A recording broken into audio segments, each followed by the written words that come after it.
that. Welcome back, Camden Catholic. Coming to you, well, not live. Coming to you a little after the fact, and I'm actually here in North Carolina at home, and there's some people that y'all requested specifically to meet. Mama, come here. Come here. So, this is my mom. Good morning. And then this is my dad. And then, come here, sweetheart. And the one that everybody, of course, has been waiting to meet, my wife. I don't want to do that. Come on, come here. I don't wanna do that. You're fine. You're waiting. I should be in my nicest clothes. Okay, here she comes. Here's my beautiful wife. All right, so main thing that we're talking about today, though, we're going to keep this pretty short and sweet because y'all have an essay to write. Just standing on her shoulder. Anyway, now, so. You're going to write that yeah, I know. now. Write it now. All right, anyway, so, but, We can just all yeah, cover. okay, nice. But anyway, so we're talking about ancient Rome. Greek, somebody tell me really quick, how many time periods are there in Greece? Good job, Ryan Bauer, surprisingly. So, good job, Ryan. Yeah, Ryan. There's 8 Greek time periods, right? Or wait, that's not 8, that's 9. So anyway, there's 8 Greek time periods. So, does anybody want to take a wild guess at how many there are in ancient Rome? There you go. I hear you over there, Karina. Very nice job. So, I hear y'all like yelling out a bunch of stuff, but let's roll through them real quick. So, the first thing you have is early establishment, right? The establishment of the Roman colony, and then you have the so you have the establishment, you have the early republic, the late republic. That's not his real hair. The late republic. And then you have the Roman Empire, and then the fall. So there's actually 5. A lot of other historians will tell you that there's only 4, but I really believe that the establishment period of Rome is a time period in and of itself because you have a large amount of cultures coming in and out. So anyway, but let's keep going, right? Now, I know that my face is covering up a couple of things, but try to kind of dodge it a little bit. But the first heading of this first slide is, of course, the geography. Now, mainly real quick, when we talked about the geography of Greece, thank you. When we talked about the geography of Greece, a lot of y'all were, nobody had really told you before, and that's completely fine. Now, the geography of Greece, of course, is very, very mountainous. And somebody tell me really quick, how did the mountainous terrain of Greece affect the establishment of their city-states? Good job, Ed. So the mountainous terrain actually separated the city-states, leading to geographic isolationism and causing them to develop very, very uniquely from each other. That's why Athens and Sparta are so different. That's why Thebes and Corinth are so different, right? Now, here's the thing, though. What other city-states existed in Italy other than Rome? Exactly, none, right? So, it was just Rome. The only, city-state that existed there was Rome. Now, a lot of that has to do with their geography, right? Major difference. If there's only one city-state, you already know it's probably not nearly as mountainous. It's probably much more level terrain, right? It's actually much more hilly. So write that down. It's a lot of hills. So I like to say lumpy, but that's probably not accurate. Anyway, hi, Mama. Anyway, so she's making me breakfast. Now, the Italian peninsula is 100 miles wide and it's 700 miles long, right? And the very, very end of it, of course, is this little island right here called Sicily. Now, when we talked about the Peloponnesian War, right, who do you think they're already getting some influence from? Before you yell out the magic word, calm down. So who do you think they're already getting some influence from? Good job, Claire.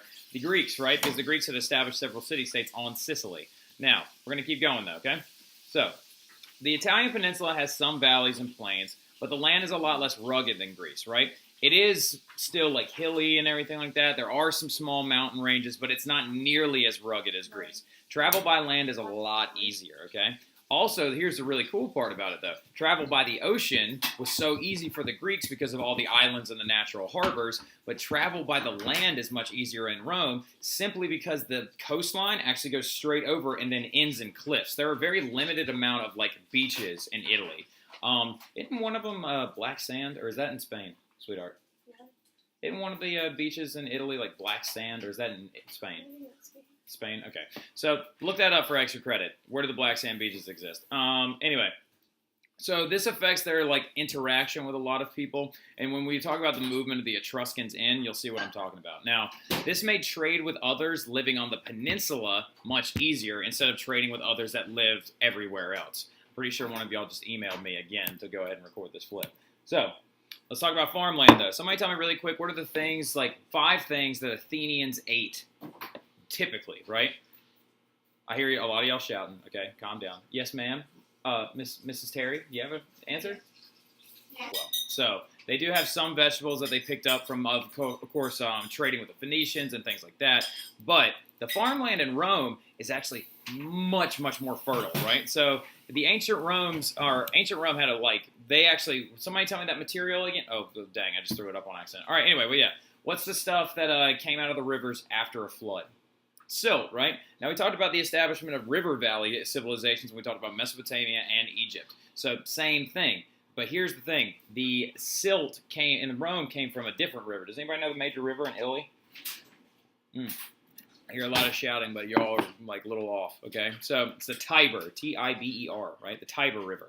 Now, also, the other thing that made the soil so good was the volcanic ash, because there's a lot of extinct volcanoes in Italy. Which one's the big one, sweetheart? Pompeii, yeah, but like, isn't there like a Mount Saint Vesuvius? That's Vesuvius, right?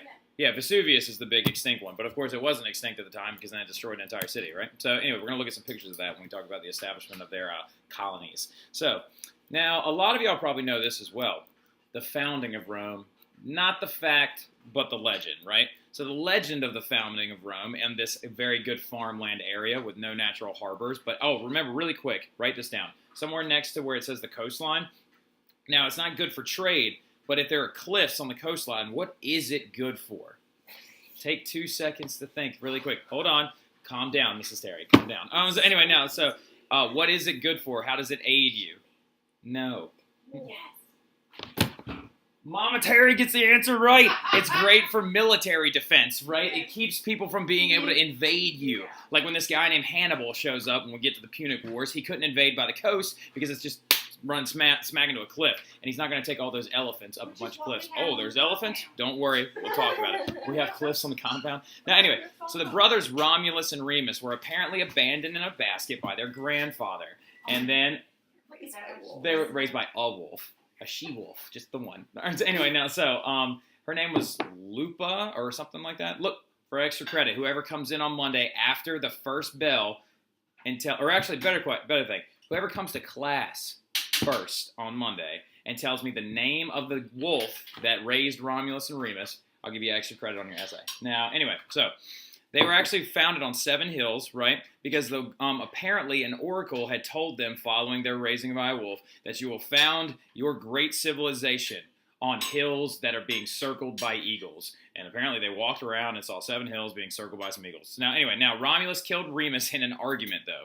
So, like some of y'all have siblings, right? And y'all get mad at each other from time to time. I haven't stabbed my brother, though. Okay, so anyway, so Romulus and Remus were apparently arguing over how to rule over Rome. One of them supported a republic while the other one supported a monarchy, right?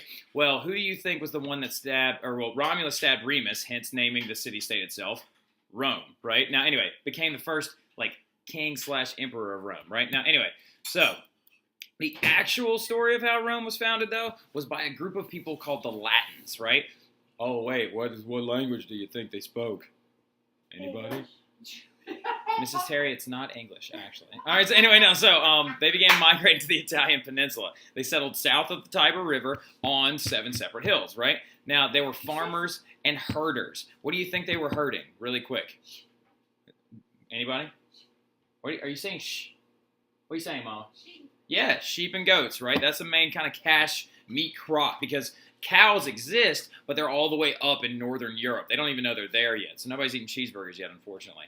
Now, there were farmers and herders, though. Sheep herders. Farmers and herders founded Rome in the 8th century BC on a hill overlooking the Tiber River. And that city is actually going to grow into the city of Rome, right? So it's going to eventually expand over the 7 hills that are around, and there's actually each hill has a name. And we'll talk about that when you get your map of Rome on Monday. Now, but let's keep going, though. So if the Latins have settled, right, they're not just, here's the thing. Everybody always lumps what two civilizations together? Anybody in the room want to feel that one? Who gets lumped in with the Romans as being the same? The Greeks, right? Good job. So the thing about it is why?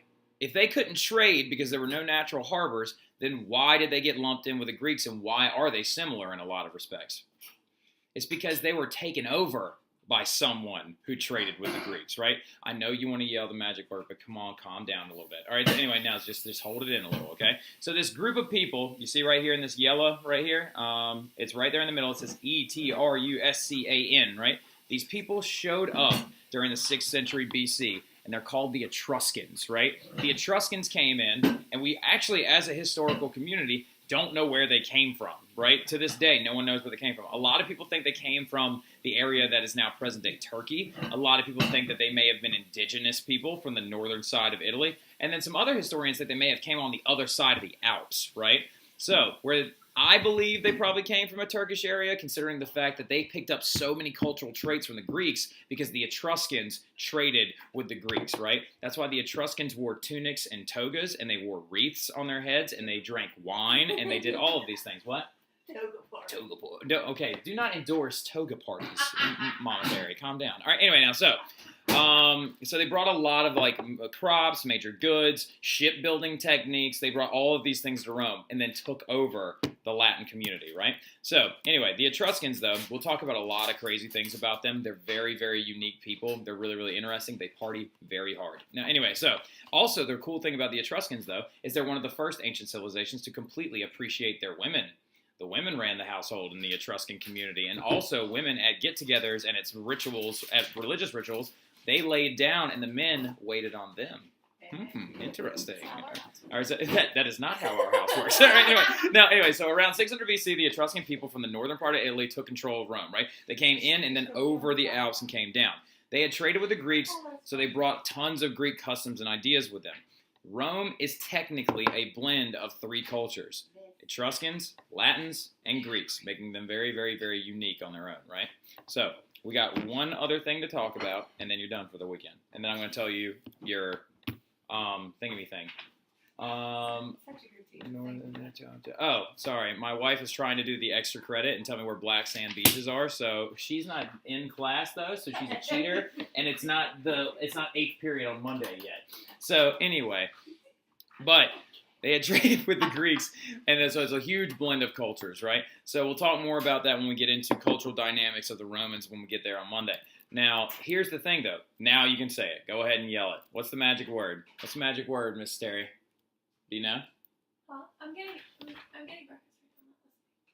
What is it? Cultural diffusion. She said it so quietly. Cultural diffusion is the best thing ever, right? So anyway, last thing, though. Monarchy, of course, is one ruler. Really quick, quiz time, real fast. Somebody tell me, how did Sparta rule over its people? Boom. Good job, Angela, with an oligarchy, right? How did Athens start ruling over its people? Boom. Good job, Brienne. An aristocracy, right? And then somebody tell me the last one. What did Athens invent leading into a republican format using voting and other representatives? Boom. Good job, Claire Marino. A democracy, right? So anyway, but Rome's going to start as a monarchy. Actually, here's the cool part. Not just as pure monarchy, but actually each hill had a monarch.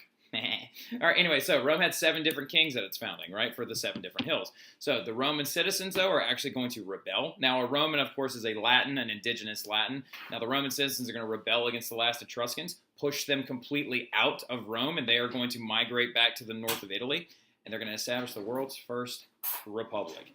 Starting on Monday, we're going to talk about the dynamics of Rome, map of Rome, the city layout, the social classes involved, their government and how it works, a lot of different stuff, right? But here's what I need you to do. Here is your thesis statement that you will be using for the first DBQ essay, okay? So really, really quickly, though, go ahead and write this down. And, of course, your last mission this weekend is to go ahead and try and find 3 quotes that support your thesis statement, right? And in each of these 3 blanks is 3 different sources with a quote apiece, right? So there you go. Have a great week in Camden Catholic. I'll see y'all on Monday.